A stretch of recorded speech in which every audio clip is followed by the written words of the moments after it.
Hey guys, welcome back to Clownfish TV. This is Neon. I am here with Geeky Sparkles. Hello. And we're going to talk about Hasbro and how Chris Cocks flat out says we are not a toy company, we're a game company. Except Hasbro was always a toy company. Not anymore. Not anymore. Wow, if only someone said this was going to happen. I know, right? I know. Told you. So we're going to talk about this recent interview with Chris Cocks and Fortune. I think he is trying very hard to mitigate loss, to mitigate damages because Hasbro stock is starting to drop again. It was up briefly, but they announced that they're canceling the Netflix Power Rangers show. They outsourced Power Rangers to Playmates, which would have been unthinkable 10 years ago. But remember, they're not a toy company. D&D is taking a lot of blows. And also, speaking of D&D, Paramount Plus canceled the D&D show. And I don't think any of the movies they have in the pipeline look like they're going to make any money. I'm going to be honest. The animated Transformers movie does not look good. And the G.I. Joe Transformers live action movie, does anybody care? None of the G.I. Joe movies were any good. And only like 2 of the Transformers movies were any good. I'm just sitting here like, I don't know what he thinks. I don't understand his logic, but okay. Well, we're going to read this interview. We're going to talk about that. And then we're going to talk about how adults are the ones buying toys now. Yes. I just put a picture up about the new toys I got. I got Calico Critters. They're so cute. They're from Japan. I love them so much.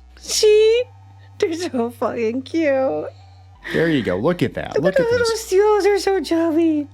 Sorry. Anyway. She does that in real life, too. She's like, oh, yeah, squirrel is so chubby. Let's make it fatter. Let's feed it food. I do. Anyway. Fat little squirrels. But like I can confirm that we buy lots of toys. Oh, yeah. A lot of adults do, and that's fine. I buy toys for my kids and other people's kids, too, because I just love toys. Ask my mom. So we're gonna talk about this. Just Hasbro. It's so funny because he's saying that they strayed from their core mission. But they're actually straying even further from their core mission, which is to make toys. They're a toy company, I know, but they want to be a dentist. I thought this was funny about the headline. It's like, we had a loss because we strayed from our core mission. By the way, we're not going back to our core mission, which is toys. Yeah. We told you they were doing this. He came from gaming. People he hired were coming from gaming. So they were clearly moving towards gaming. Do I think that's a smart decision? Hell no. No. But here we are. Yeah, so let's talk about this. Hasbro, the world's largest toy company, deciding it doesn't want to be a toy company anymore. Before we get into it any further, please subscribe for more pop culture news, views, and rants, guys. You get woohoo if you do. Woohoo. So yeah, Hasbro stock not doing very well. Disney. Disney's went under 100. Yeah, they actually went up a little bit. Yeah. Oh, Disney did go under. Oh my God. Yeah, Disney dipped under 100. Tisk. But Hasbro's been like, they have their ups and downs, but it's mostly been a downward spiral since the pandemic. And a lot of people were buying games and toys when they were in lockdown. Mm-hmm. But it could be that the reason that people aren't buying toys like they used to, Hasbro, is that your toys aren't very good now compared to what they were even a couple of years ago. But yeah, he reminds me of a squirrel. Is he a chubby squirrel? Down to his teeth. There you go. Is he cute? No. Does he need fed? No, he looks like his teeth are like squirrel teeth. That's not a compliment. Anyway. So yeah, this is an interview he had with Fortune. Now he talks out both sides of his mouth here. Shocker. He said they chased Hollywood, and that was Brian Goldner, his predecessor. True. He was chasing Hollywood. He's the one who set Hasbro on the path to like, we're going to do TV shows, and they did the hub that was theirs. They were going to, basically try to compete with Disney. And Brian Goldner, unfortunately, died from cancer, and nobody even knew he was sick. He just said, "Hey, I'm sick," like a week before he died. And then this guy came in. He was from Wizards. But he said, yeah, they're divesting themselves of the Hollywood stuff, the E1. He said, we hadn't paid enough attention to our core business. Our core toy business. Our core toy business. Yes. We hadn't paid enough attention to our core toy business. We hadn't been upgrading our internal talent or investing in our supply chain or our innovation pipeline. I'd argue you're still not. Anyway. He said, nobody's really purely toys anymore or purely video games. What? It's just kind of all mushed into one now. I think we're in the industry of play. What? Duh. No, but this is like not... This is what it's been like for a while now. I don't understand how this is like a new thought to him. Hasbro tried doing games before. I remember back in the 90s and early 2000s, they tried Hasbro Interactive, and it didn't work out for them. It really didn't work out for them. I think they're just trying to get the company prepped to sell it off to like Microsoft or Tencent or something. But he said, yeah, pre-pandemic, the toy industry was growing about 2% per year.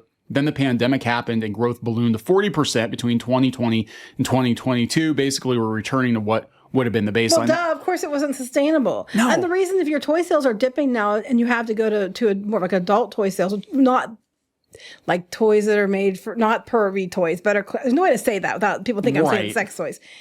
Toys, because people don't have the extra money. Everything's gotten priced. And if you have little kids and you have to pay for food and medicine and clothes and all that stuff, it's expensive.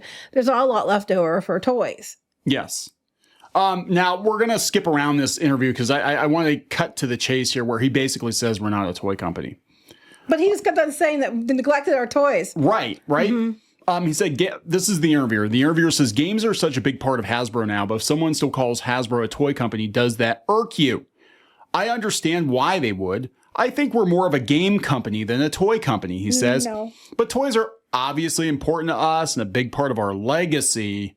Nobody's really purely toys anymore, pure video games. It's all mushed. Okay, but here's the thing though. You have Wizards of the Coast and all that, but you know what I'm saying? It's like that. They're not like, when I think of Hasbro, I think of toys. Like games aren't the first thing you think of. Yeah. I mean, most people don't even know that they own WotC. No, actually, a lot of people don't know that they own WotC. A lot of people don't know that they own Milton Bradley. Like they own all these board game companies, and most of the stuff that they have now, the monopoly that came from Parker Brothers. They basically bought up a whole bunch of board game companies, and then they bought Wizards of the Coast, I think, because they were already in the board game ecosystem. So they're like, well, it makes sense to buy it because they wanted Magic the Gathering. They wanted the cards. So, and they were really hot when they bought them. So they're like, yeah, we'll buy Wizards because then we get this, trading card game out of it. And oh, by the way, you also get Dungeons and Dragons. Which you ruined. Yeah, so they're talking about D&D. They talk about that specifically. The interviewer says, let's talk about D&D, a Hasbro game revered by countless geeks, not the Hasbro version, the TSR version. Right. Yeah. Clarification there. Right. And that irritated me with the movie when they gave, based on the game created by Hasbro. I'm like, bullshit. You guys just bought it. Just like Disney. You didn't make it. No. You bought it.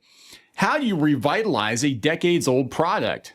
And Chris Cocks says, Dungeons and Dragons was big for Gen X. And now it's big for Gen Z. Now we have coffee shops and prom and college. Shops and proms.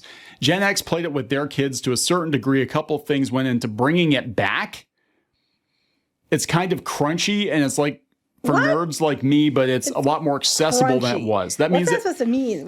That means the gameplay has a lot of numbers that you have to crunch. Oh, okay. We made it more flexible with rules and paired it with streaming, and that helped popularize game. Okay, so you didn't do that. Other people did that. You didn't do shit. You didn't do anything. Other people did it, and you latched onto it. Yes, actually, it started, I think, with I'll give credit where credit's due. I think it was Will Wheaton and them started doing tabletop streaming, and then of course Matt Mercer came in with Critical Role. Yeah, you didn't do shit. That was not Hasbro's idea. And Stranger Things. That was not Hasbro's idea. Hasbro is just like, oh, it was free marketing for them. I licked it. It's mine. You didn't. You just got D&D later. You didn't know what to do with it. You ruined it technically. And a lot of things you're taking credit for, you didn't even have anything to do with. It just was. That's how it ended up, and you're taking credit for it. Oh yes, 40% of our player base is women. I mean, maybe with 5e. I don't know if I really believe that. We did a video.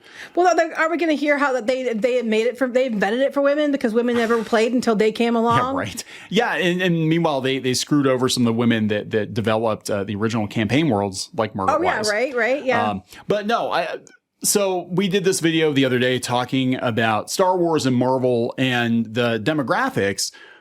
And it turns out that Parrot Analytics, a third party, said, no, actually, Disney's got it wrong. 70% of the Star Wars audience and 60% of the Marvel audience made up of men.